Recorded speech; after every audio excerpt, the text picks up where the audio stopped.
Buen día, estimados estudiantes. Bienvenidos a una clase más de psicología. Hoy estaremos hablando acerca de la memoria, igual que la clase pasada. Vamos a hacer un recordatorio que nos dice la definición. ¿Qué es la memoria? La memoria es aquel proceso psíquico por el cual nosotros conservamos y evocamos mentalmente contenidos y hechos pasados, reconociéndolos como pertenecientes a nuestra experiencia anterior y localizándonos en el tiempo y en el espacio. ¿Esto qué quiere decir? Quiere decir que nuestra memoria es como una memoria de USB sin límites de almacenamiento. Por ejemplo, nosotros en la actualidad tenemos hechos, sucesos, experiencias que cuando pasen unos años o pase un tiempo o unos segundos, nosotros los vamos a recordar.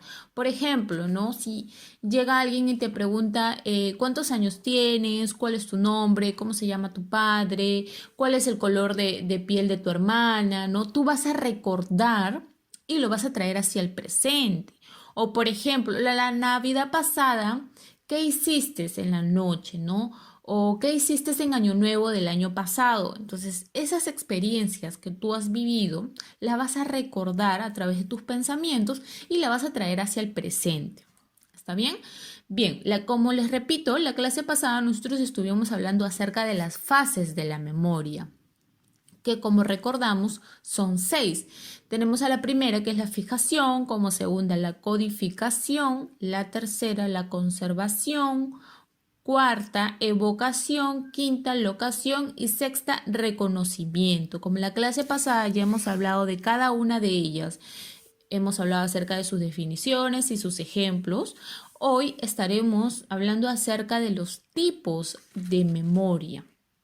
Aquí tenemos un pequeño cuadro, una clasificación de los 3 tipos de memoria que hay, ¿no? En sí hay muchísimos tipos de memoria, pero hoy vamos a hablar de estos 3 tipos. Tenemos como el primer tipo, que es la memoria sensorial.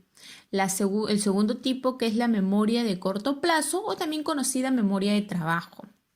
El tercer tipo tenemos a la memoria de largo plazo, la cual se divide en 2, la memoria explícita y la memoria implícita. En la memoria explícita se subdivide en otras 2 más, que es la memoria episódica y la memoria semántica. A continuación vamos a hablar cada una de ellas con sus respectivos ejemplos. Como primer tipo tenemos a la memoria sensorial. Este tipo de memoria es aquel que trata de nuestros sentidos, nos permite retener la información obtenida a través del tacto, el oído o el gusto durante unos breves segundos. En ese sentido, puede ser confundida con la memoria de corto plazo. Cuando yo me refiero a que la memoria sensorial se realiza a través de las sensaciones por unos cuantos segundos, puede ser confundida con la memoria de corto plazo.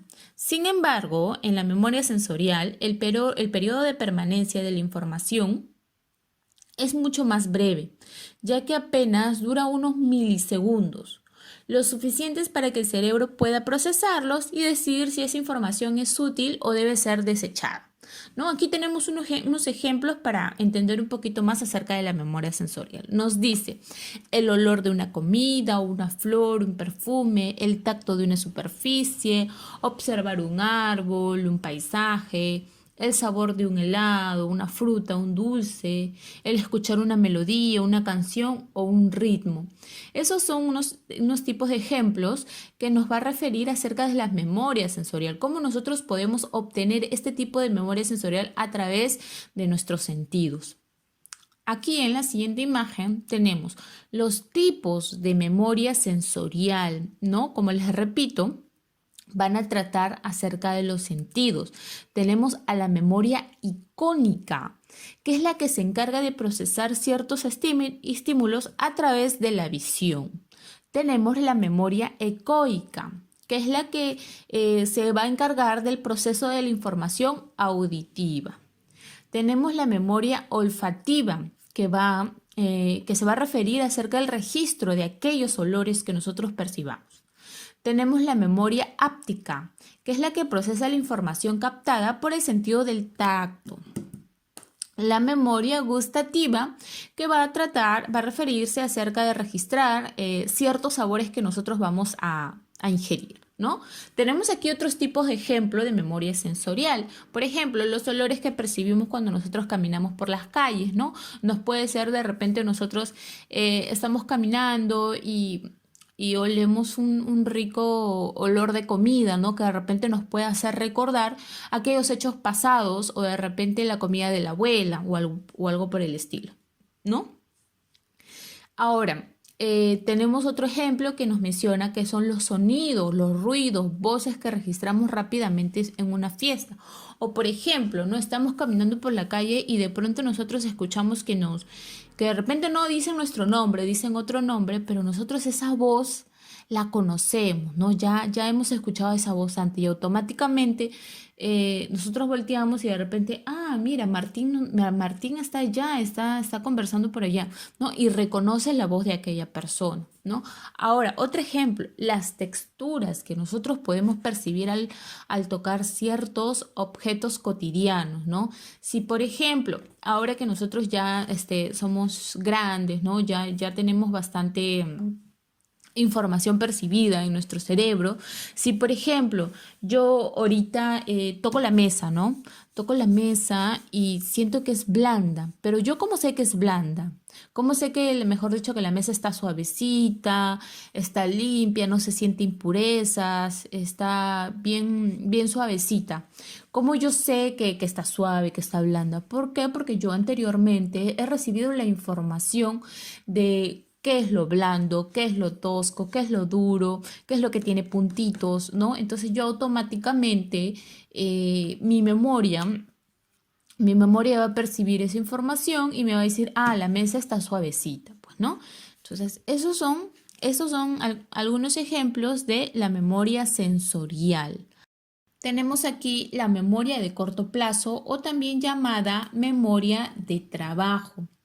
Este tipo de memoria es la encargada de procesar ciertos estímulos sensoriales y convertirlos en información que será almacenada por periodos muy breves. La duración de un estímulo en la memoria de corto plazo no supera los 40 segundos, mientras que la cantidad de estímulos que se pueden percibir va desde 2 hasta 7 estímulos. Ahora, a pesar de la brevedad del tiempo en que la información está disponible en la memoria activa, o sea, en la memoria de corto plazo, esta tiene un gran valor en procesos cognitivos vinculados con el razonamiento lógico y la resolución de problemas. Más adelante vamos a explicar esta parte. Además, si el estímulo se repite de manera persistente, ya no será almacenada más en la memoria de corto plazo, sino que pasará directamente a la memoria de largo plazo.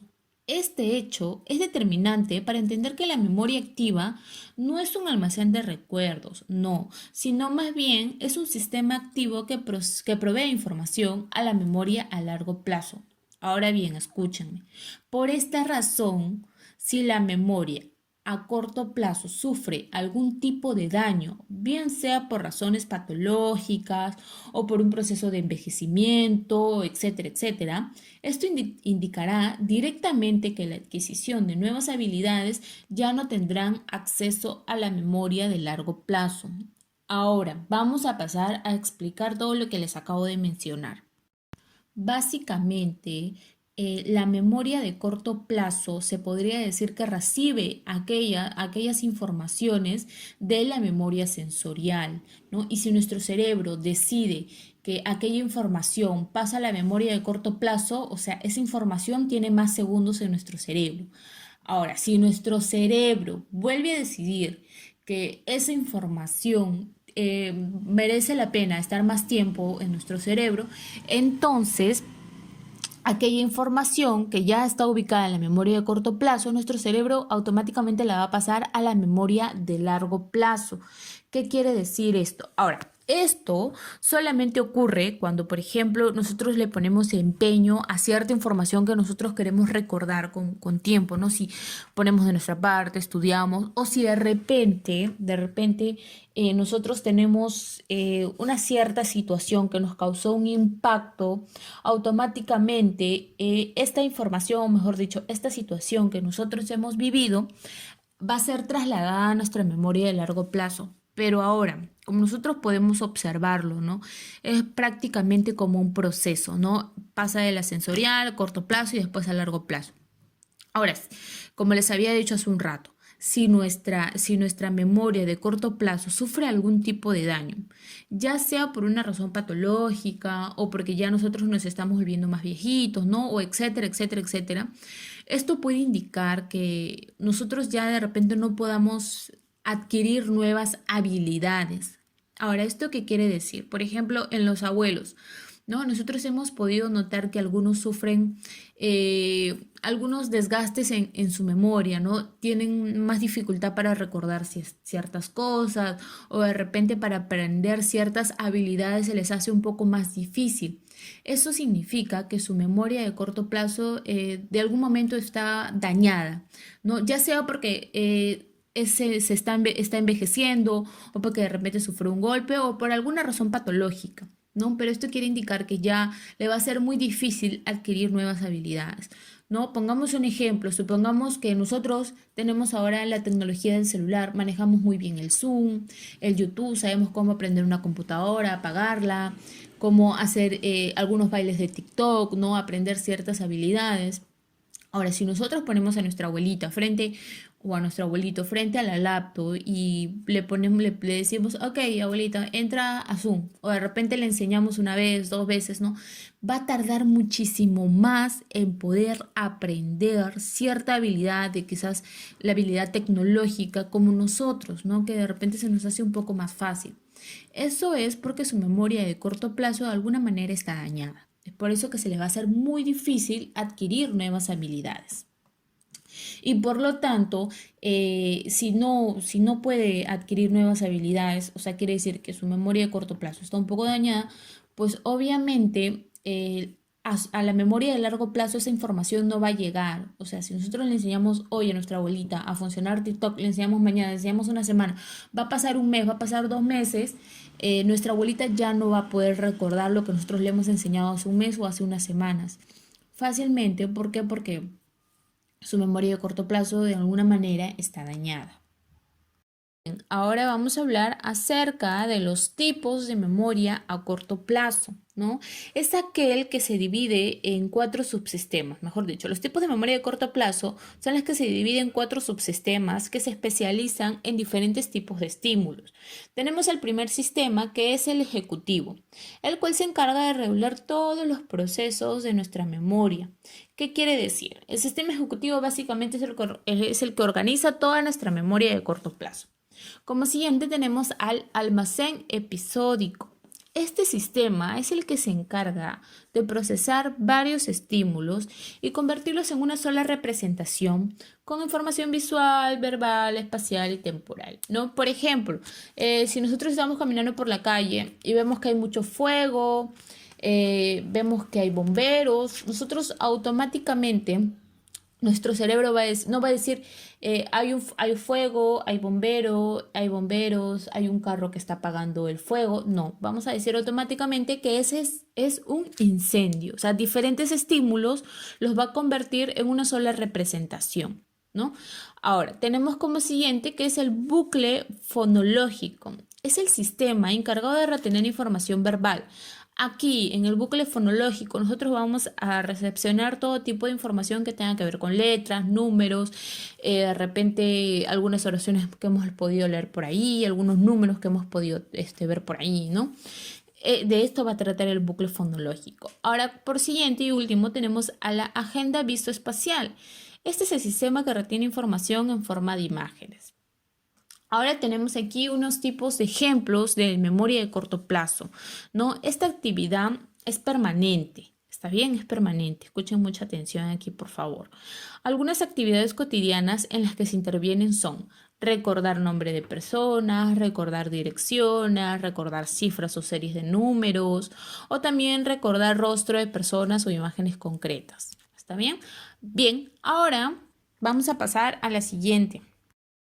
Tenemos aquí como último tipo de memoria, que es la memoria de largo plazo. Esta es capaz de retener estímulos por lapsos de tiempos que pueden ir desde horas, desde minutos hasta e incluso años. Es aquella capacidad para almacenar la información y para mantenerla disponible de forma inmediata sin que sea olvidada. Pero ahora, esto va a depender de varios factores. Por ejemplo, como ya yo les había mencionado en la clase pasada también, tenemos la primera, la profundidad con la cual se procese el estímulo. Las asociaciones que se hayan hecho para retener la información. Es decir, algunas personas pueden recordar series largas de números porque las asocian de una forma particular. Ahora, la cantidad de veces que se ha recuperado la información. Mientras más veces se recuerda o se recapitula algo, es más difícil que se olvide. Ahora, ¿esto qué quiere decir? Que para que nosotros podamos almacenar más información en nuestra memoria de largo plazo, tenemos que ponerle empeño. ¿Está bien? Supongamos, como yo les di el ejemplo en la clase pasada cuando estábamos hablando acerca del proceso de la memoria, ¿no? Si nosotros queremos recordar una información, tenemos que ponerle empeño, ¿no? Pongamos un ejemplo de la clase. Si yo ahora les hago una pregunta acerca de la clase del primer bimestre, de repente muchos no me van a contestar. ¿Pero por qué? Porque simplemente recibieron la clase, tomaron el examen y ya pasó. Ahora estamos en un nuevo bimestre, seguro ni han vuelto a tocar ese tema, no lo han vuelto a escuchar por ahí, ¿no? Pero si supongamos, yo les hablo en el primer bimestre acerca de qué es la psicología y sus tipos de psicología, les hablo en el primer bimestre, en el segundo bimestre, en el tercer bimestre, entonces ustedes van a recordarlo muchísimo más. Ahora, no solamente va a depender si yo les haga recordar, sino también si ustedes ponen el empeño de poder estudiar, ¿no? Si yo estudio, ¿qué son los tipos mejor dicho, cuáles son los tipos de psicología que hay, ¿no? Psicología educativa, clínica, bla, bla, bla. Ustedes lo van a recordar mucho más, ¿no? Esto va a depender de ciertos factores. Ahora, como siguiente, en esta siguiente imagen tenemos acerca de los tipos de memoria de largo plazo.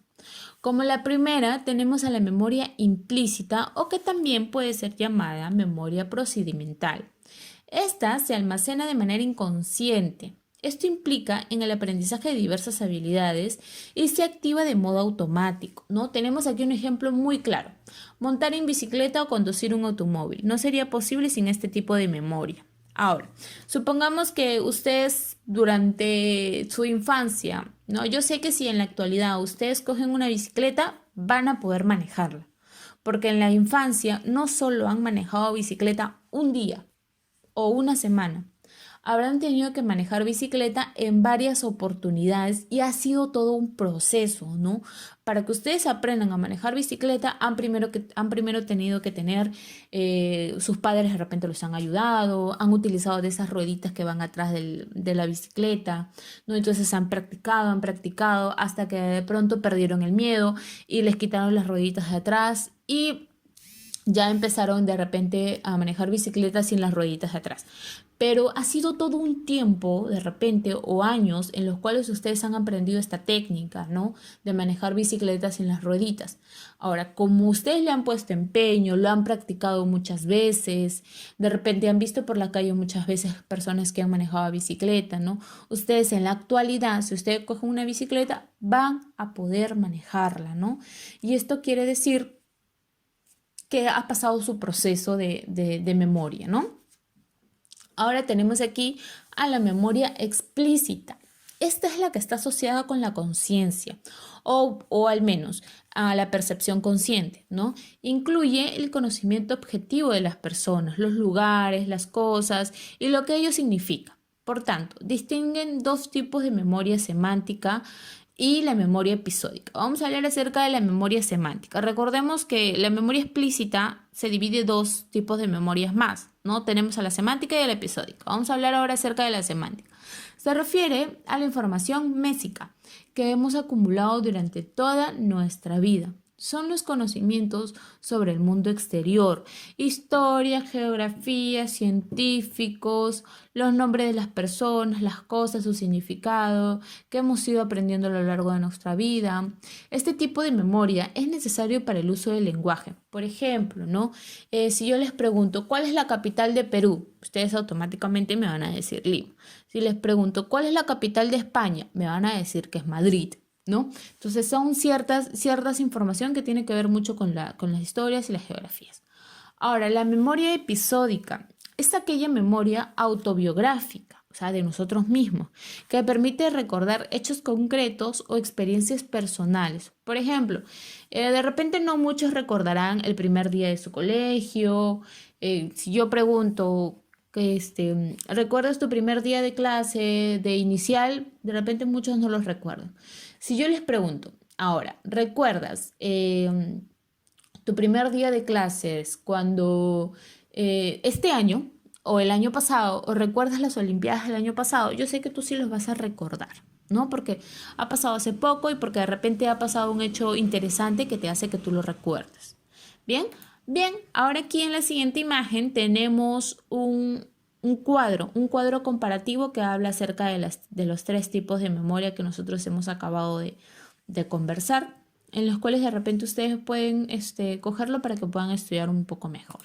Bien, recordemos la tarea, que es que ustedes tienen que escribir la clase en su cuaderno. Si tienen dificultades para enviarlo en la plataforma, envíalo por el correo.